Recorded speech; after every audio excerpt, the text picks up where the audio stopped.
안녕하세요. 승리하는 삶입니다. 오늘은 1월 7일입니다. 자, 계속해서 창세기 말씀을 살펴보도록 하겠습니다. 언제나 말씀드렸던 것처럼 이 책은 박효일 목사님의 구속사로 조망한 창세기 강해의 집을 참조를 했습니다.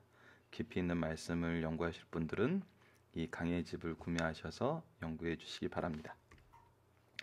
자, 그러면 오늘 말씀으로 들어가도록 하겠습니다. 오늘은 이제 창세기의 두 번째 날로 창세기 1장 6절로 13절 말씀입니다.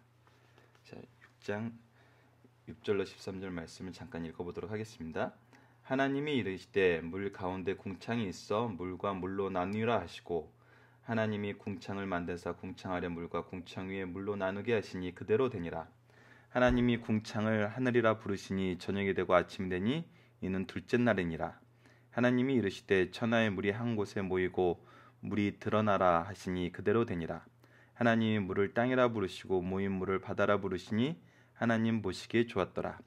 하나님이 이르시되 땅은 풀과 씨 맺는 채소와 각기 종류대로 씨 가진 열매 맺는 나무를 내라 하시니 그대로 되어 땅이 풀과 각기 종류대로 씨 맺는 채소와 각기 종류대로 씨 가진 열매 맺는 나무를 내니 하나님이 보시기에 좋았더라. 저녁이 되고 아침이 되니 이는 셋째 날이니라. 자, 둘째 날과 셋째 날에 대해서 얘기를 했습니다.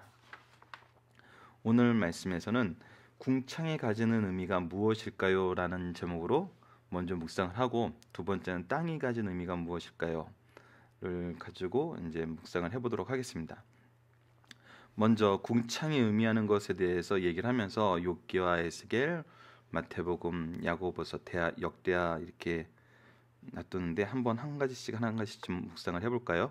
우선 욥기에서는 하나님은 높은 하늘에 계시지 아니하냐. 그래서 하나님이 계시는 곳,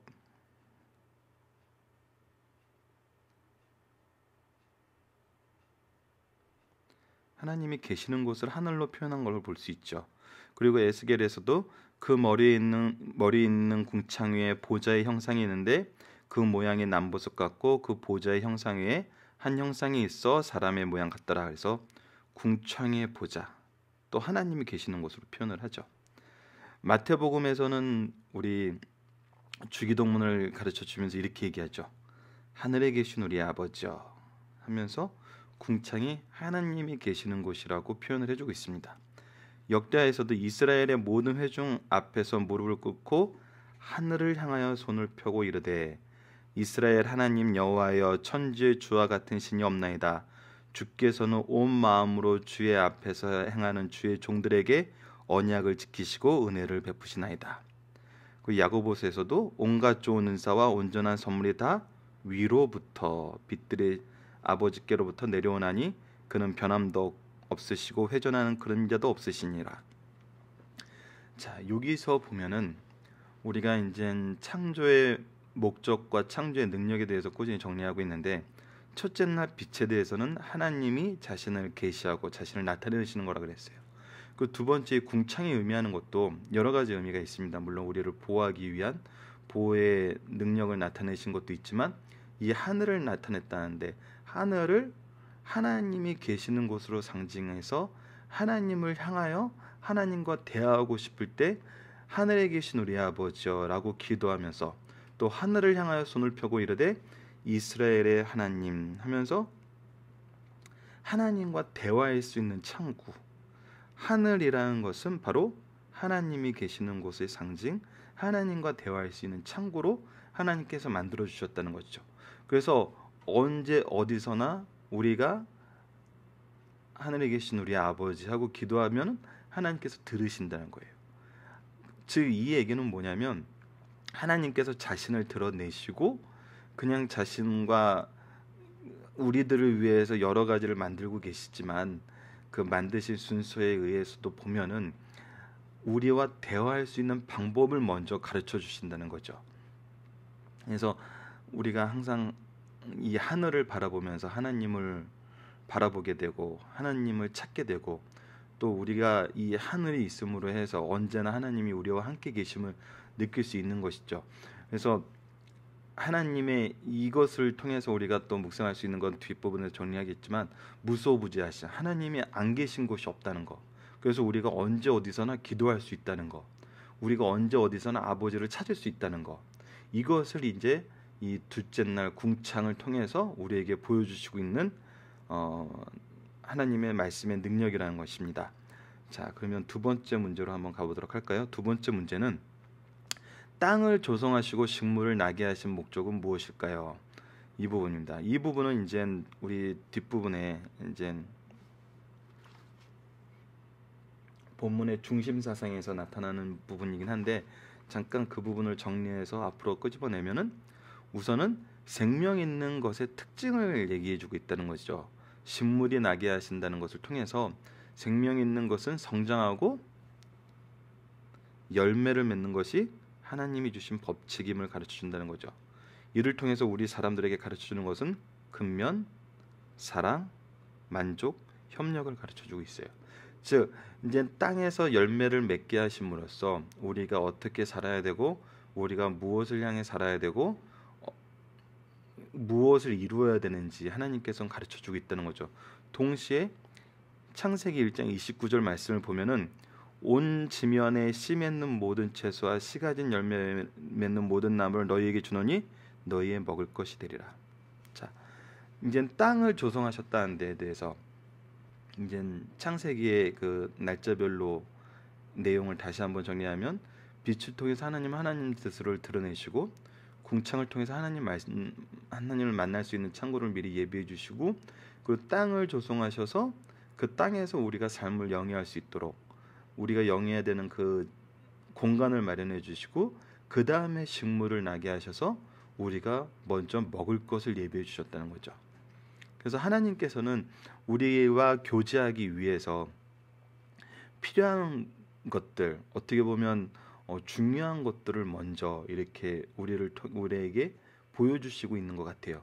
하나님을 알게 하시고 하나님과 대화하게 하시고 하나님과 교제할 수 있는 땅을 주시고 하나님이 주신 음식을 먹게 하시고 그래서 영적인 것과 육적인 것이 같이 성장할 수 있는 이 내용을 우리에게 설명하고 있는 것 같아요. 그래서 땅을 조성하시고 식물을 나게 하신 목적이 무엇일까 했을 때 성장하고 열매 맺는 것이 하나님이 주신 법칙임을 알고 근면과 사랑과 만족과 협력을 가지고 그리고 이 모든 것이 또 우리에게 이 먹을 것으로 하나님께서 미리 예비하신 하나님의 놀라운 그 능력의 역사가 있다는 것을 다시 한번 본문 묵상하기를 통해서 살펴봤으면 합니다. 이 두 문제뿐이지만 우리가 다시 한번 그 빛부터 이 인간의 창조까지 내려가는 하나님의 목적과 하나님의 능력을 우리 매일매일 한번 이렇게 다시 읽으면서 특히 이제 창세기 1장 1절부터 2장 3절까지는 이 일곱째 날에 이 하나님께서 선언하신 연합의 그 의미까지 우리가 좀 매일매일 묵상했으면 합니다. 그래서 다음 주까지는 꼭 창세기 1장 1절부터 2장 3절까지 말씀을 매일매일 읽으시고 각 부분을 묵상하시면서 전체적인 이 흐름도 한번 계속 이어가시는 것이 이 창세기 말씀을 묵상하는 데 매우 도움이 되지 않을까 그렇게 생각을 합니다. 자, 그러면 이번 주 본문의 중심 사상을 보도록 하겠습니다. 글자 굉장히 작아서 스마트폰으로 보시는 분들이 어려울 수 있어요. 근데 이 내용은 저희 승리하는 삶 책 내용 그대로 이제 옮겨 놓은 것이니까 책을 펴서 보시면서 이 동영상 강좌는 그냥 음성으로만 들으시는 것도 좋은 방법일 것 같아요. 그래서 보면은 첫 번째는 하나님께서 지구상의 생물들이 살 수 있는 공간, 궁창 하늘을 만드시고 생명 유지를 위해 물을 주셨다. 자, 물을 나누셨다는 거. 특히 이제 하늘 위의 물과 하늘 아래 물에 대해서 이제 설명을 해주셨어요. 그래서 위의 물은 대기권이 있는 물이다. 물과 물 사이의 궁창이다. 물을 둘로 나누심은 사람을 중심으로 지구상의 생명을 위한 사랑을 조치이다. 궁창 아래 물은 생명 유지를 위해, 궁창 위의 물은 뜨거운 온도와 유일한 해로운 물질을 차단시키기 위함이다. 그리고 하늘을 통해 하나님과 교제하는 방법을 제시해 주셨다. 이것이 궁창이 갖는 의미죠. 우리의 생명을 유지하고 해로운 물질을 차단하고 또 이렇게 하나님과 교제하는 방법. 그래서 창조의 모든 과정 속에 하나님의 사랑이 풍성하게 축적되어 있다. 자, 하나님이 우리를 어떻게 사랑하시는지, 사랑하심으로 무엇을 이루시는지, 정말 이 창조의 이 하루 이 날에 나타난 모든 것들이 이 하나님의 사랑하시는 모습, 사랑하시는 방법을 볼 수 있거든요. 이거를 통해서 또 새롭게 느끼게 되는 것은 우리 부모가 아이가 태어나기 전에 이 아이들을 위해서 준비하는 모습, 이것이 어떻게 보면 이 창조의 모습하고 굉장히 비슷한 것 같아요. 이 아이들에게 엄마 아빠의 존재를 보여주고 또 그 아이와 항상 대화하게 하고, 그리고 그 아이를 위해서 그 아이가 지낼 공간을 준비하고 그 아이가 먹을 것을 준비하고, 이런 것을 보면은 너무나 이 하나님의 창조의 모습과 우리 부모님들이 하고 있는 모습이 너무 유사하지 않은가. 그래서 정말 이 가정이 하나님이 만든 신적 기관이라고 얘기할 수 있는 거 아닌가, 그런 걸 다시 한번 느끼게 됩니다. 자, 2번은 하나님께서 사람을 위하여 말씀으로 땅과 바다를 만들어 주셨다. 그래서 하나님께서 하늘 아래 물들을 한 곳에 모이게 하시니 지구상에 묻이 드러났다. 하나님께서 모인 물을 바다라, 묻을 땅이라 하셨다. 이렇게 셋째 날에 땅과 바다를 만들어 주신 이유는 모든 사람을 이해합니다. 땅과 바다를 구별하시면 사람들이 안심하고 살게 하시고, 땅과 바다를 통해 창조주 하나님을 찬양하며 살게 하기 위함이다. 즉 경계를 정하셨어요. 하나님께서는 경계를 정하셔서 그 경계가 무너지지 않도록 질서를 만드시고 보호해 주셨어요. 그래서 이거를 통해 우리가 정말 하나님께서 우리를 얼마나 사랑하는지 알 수 있거든요. 참조로 우리 그 시편 104편 말씀을 보면, 104편 9절 말씀을 보면은 주께서 물의 경계를 정하여 넘치지 못하게 하시며 다시 돌아와 땅을 덮지 못하게 하셨나이다. 잠언 8장 29절에도 바다의 한계를 정하여 물이 명령을 거스르지 못하게 하시며 또 땅의 기초를 정하실 때 하면서 하나님께서 이 모든 질서를 만드신 걸 보여주고 있어요. 그래서 우리가 안심하고 살 수 있는 것은 하나님께서 이 질서를 만들어서 이 질서가 유지되고 있는 것을 우리가 믿기 때문이죠. 이것을 확인할 수 있기 때문이에요. 자, 그리고 3번을 보도록 하겠습니다. 하나님께서 무트로 드러난 땅 위 인간에게 필요한 식물들로 가득 채워주셨다. 자, 이제 식물들은 왜 필요한 것인지 여기서 설명하게 되는데, 땅도 하나님의 것이지만 땅 속과 땅 위의 모든 것도 다 하나님의 것이다. 하나님께서 무트로 드러난 땅 위에 식물을 만드셨다. 성경은 분명히 선언하고 있다. 최초의 생명체가 미생물이거나 진화 과정에 걸친 식물이 아니라 구체적으로 풀과 채소가 가진 열매 맺는 나무를 내라 하시고 각 종류대로 나오게 되었다는 것이다. 오늘 있는 것, 환경에 따라 약간의 변화는 있지만 하나님께서 우리 인간을 위하여 직접 만들어주신 피조물들임을 가르치면서 생물은 진화되는 것을 거부하면서 창조주 하나님의 전능성과 인자하심을 보여주는 말씀이다. 즉 이 생물의 창조를 통해서 우리가 볼 수 있는 것은 하나님의 전능함과 전지하심이죠. 그래서 그리고 하나님이 만들어준 법칙이 무엇이냐면, 생명 있는 것은 성장하고 열매 맺는 것이 하나님이 주신 법칙을 가르쳐주고 있다. 이를 통해 근면, 사랑, 만족과 협력을 가르쳐주고 있다. 하나님의 전능과 전지하심으로 이 세상 모든 것을 조성하시고 계세요. 그리고 경계를 정하시고 질서를 정하시고 모든 것을 그 종류대로 만드셨어요. 이것이 하나님께서 창조하신 방법이고 하나님의 능력이거든요. 이거를 통해서 우리가 하나님의 능력과 하나님의 방법을 배우게 돼요. 근데 정말 지난번에도 얘기를 했지만 진화와 창조에 대해서 반복적으로 얘기할 수밖에 없어요.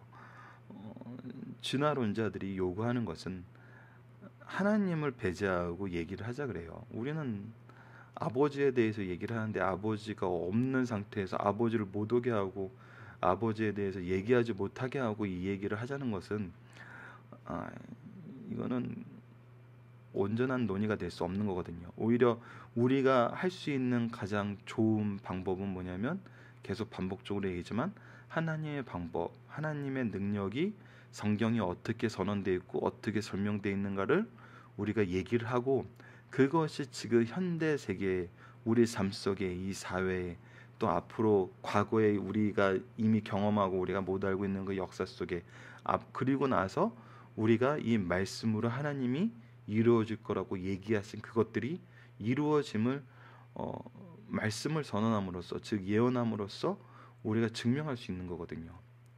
그래서 이런 방법을 우리가 꾸준히 창세기를 통해서 배우지 않으면은 우리 아이들이나 또 세상 사람들에게 바로 얘기해 줄 수가 없어요. 그래서 정말 중요한 건 뭐냐면, 결국은 무엇으로 귀결이 되냐면 말씀을 전해야 된다는 거예요.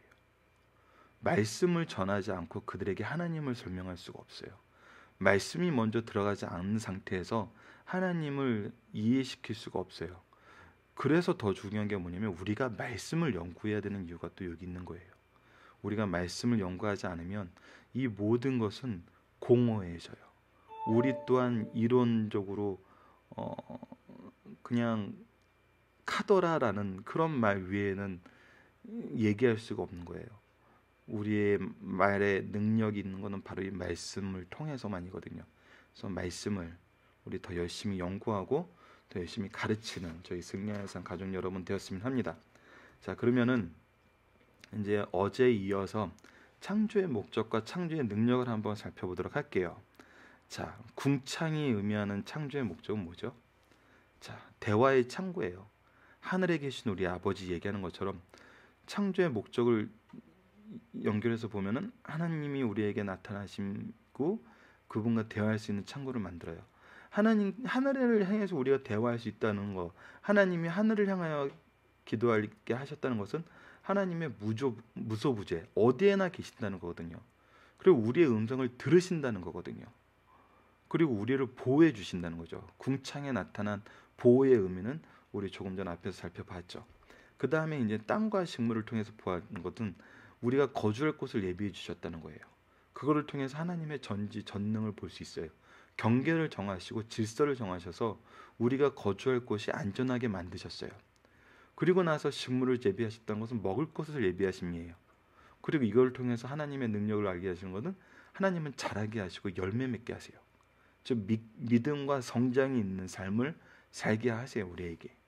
그래서 이 계속 연결해 나가 보면은 너무나 재밌어요. 하나님이 우리를 사랑하시는 모습, 그 사랑을 우리에게 전하시기 위해 나타나는 하나님의 능력. 그래서 우리가 아버지가 우리를 어떻게 사랑하는지, 이 사랑을 위해서 아버지가 가진 능력이 무엇이었는지 알게 되면은 우리는 무엇을 할 때 아버지에게 어떻게 요청해야 되는지 알게 돼요. 우리가 아버지를 알게 되는 거죠. 가끔 아이를 키우다 보면 그런 경우가 종종 생겨요. 제가 굉장히 잘하는 일인데 이제 바빠서 아이랑 대화를 못 하다 보니까, 그러니까 같이 시간을 보내는 이 시간이 좀 적어지게 되면은 아이는 제가 그 일을 굉장히 잘한다는 걸 몰라요. 그래서 제가 굉장히 잘하는 거를 저희 안사람한테 이렇게 가르쳐 달라 그러거나, 아니면은 나중에 선생님한테 가서 물어봐야지 한다거나, 아니면 형을 찾아가서 뭐 그것을 배우겠다고 얘기하는 경우가 종종 있어요. 그럴 때 이제 제가 얘기하죠. 아빠가 굉장히 잘하는 거다 그러면은 아이가 깜짝 놀라면서 막 해달라는 걸 보여달라 그래요. 그러면 제가 그 일을 딱 해주고 나면은 아빠가 이렇게 잘하는 줄 몰랐다고 이렇게 얘기하는 경우가 있잖아요. 이런 것처럼 우리가 하나님의 얼마나 우리에게 능력을 주시고 얼마나 많은 것을 우리에게 준비해서 주시고자 하시는데, 우리는 아버지에 대해서 잘 몰라가지고 그것을 아버지에게 요청하면 되는 건데 다른 방법을 찾는 경우가 굉장히 많아요. 그래서 우리가 이 창조의 목적과 창조의 능력을 통해서 하나님을 더 깊이 알아가는 게 필요해요. 물론 이거는 성경 전체에 나타나 있어요. 성경 전체에 나타나서 이 안에 있는 그 하나님에 대해서 우리가 바로 알게 되면 우리에게 두려움이 없어요. 우리에게 불가능이 없어요. 하나님 안에서 우리가 하나님 뜻대로 모든 일을 할 수 있게 돼요. 하지만 우리가 그거를 모르는 거예요. 알고도 부인하는 거는 뭐 알고도 거절하는 건 어쩔 수 없어요.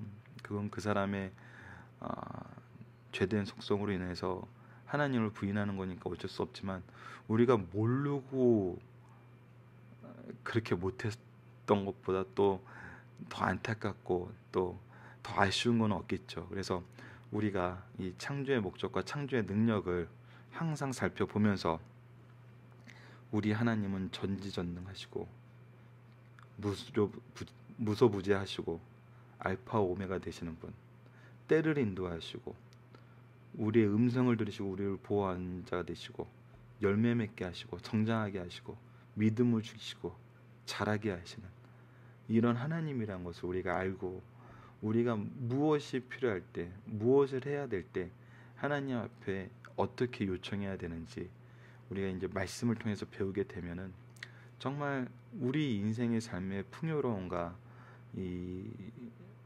흔들림 없는 굳건한 믿음을 가진다는 삶이 얼마나 좋은지는 정말 이 아버지와 함께하는 삶을 살면 살수록 더 드러나는 것이거든요. 그래서 우리 승리하는 삶 여러분도 이 창세기 1장과 2장 3절 말씀을 통해서 이 창조의 목적과 창조의 능력에서 나타나는 이 아버지에 대해서 우리가 바로 알고, 이 아버지를 의지하는 삶을 사는 우리 승리하는 삶 가족 여러분들 되시길 바랍니다.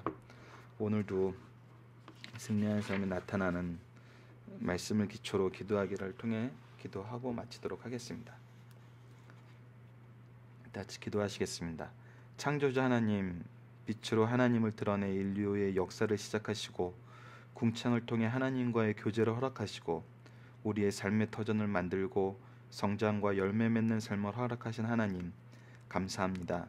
이 모든 것이 자녀 삼아주신 우리에게 주었더라고 말씀하셔서 시작과 과정과 결과가 온전하고 완전함을 보여주셨습니다. 우리가 하나님 안에서 얼마나 소중하고 중요한지 말씀을 통해 더욱 깊이 깨닫게 하여 주소서. 예수님 이름으로 기도드립니다. 아멘.